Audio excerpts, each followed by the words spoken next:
Halo guys, gua udah berada di Wonggarasi Tengah ini guys, di rumah teman gue.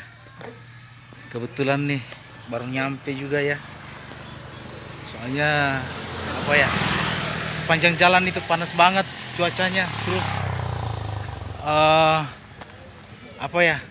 di sini kita lagi menghargai undangan, salah satu undangan teman kita yang lagi ada hajatan guys. Kebetulan di sini ada doa selamat gunting rambut tradisinya Gorontalo, dan kita menghargai undangan di sini dulu. Terus kita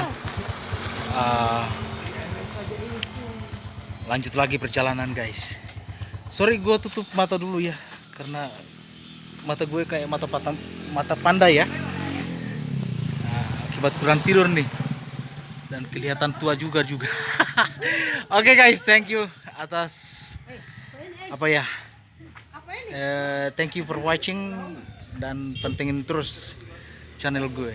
Jangan lupa like sama subscribe, dan bye bye.